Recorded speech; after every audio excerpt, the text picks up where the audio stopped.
Hello students, how are you? I think you all are quite well again.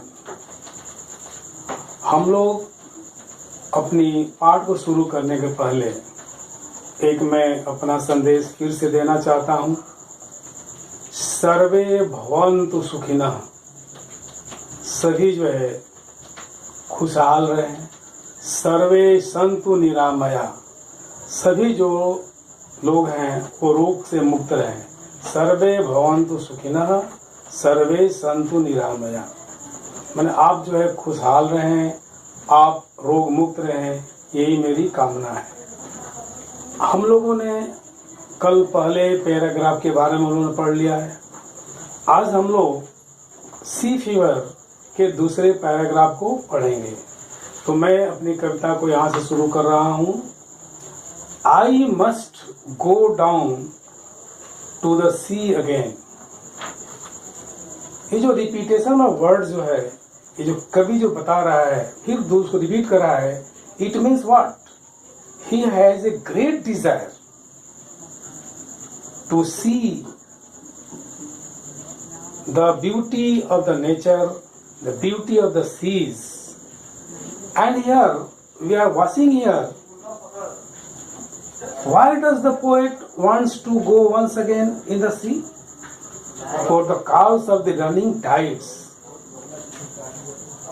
All the tides are calling the poet. Oh poet, please come and see us and enjoy our beauty. It means the sea's waves are calling and the poet becomes mad. He cannot stop himself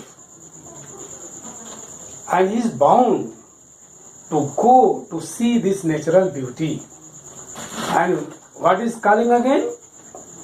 I must go down to the sea again, for the call of the running tide is a wild call, and a call that may not be denied.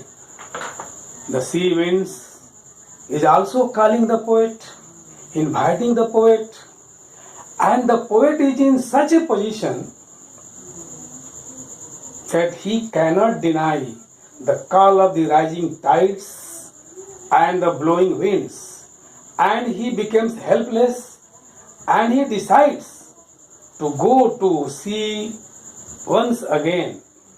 Here now we see her, and all I ask is a windy day. He wants a day full of winds, a windy day, a day full of winds. He wants a windy day. It means what?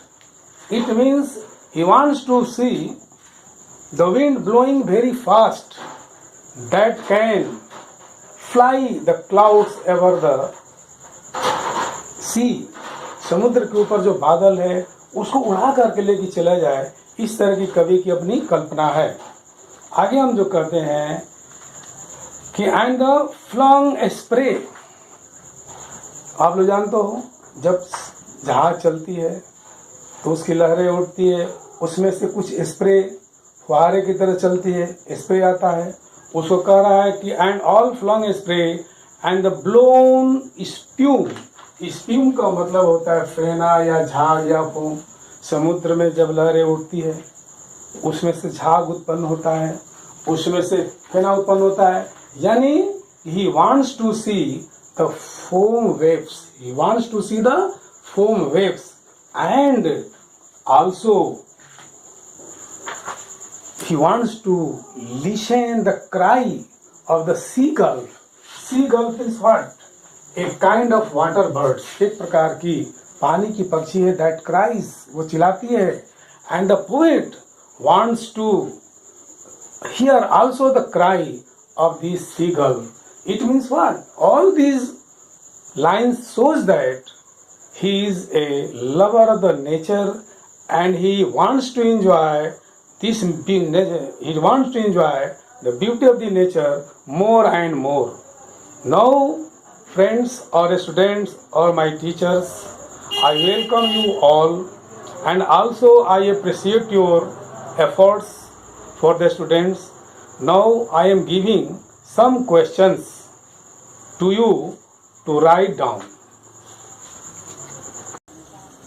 Now note down the questions which has been given on the blackboard. I am reading the first questions here. During what time of the day does the poet wish to go down to the sea? किस समय वो जो कवि जो है समुद्र में जाना चाहता है? Second question, what kind of the day does the poet prefer for sailing? नौका को चलाने के लिए किस तरह का दिन वो पसंद करता है? Third question, why has the word again been used? हमारी कविता में फर्स्ट लाइन में अगेन वर्ड आया हुआ है. अगेन का मतलब क्या है?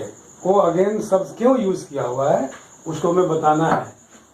नेक्स्ट क्वेश्चन है, how is the call of the running Tide?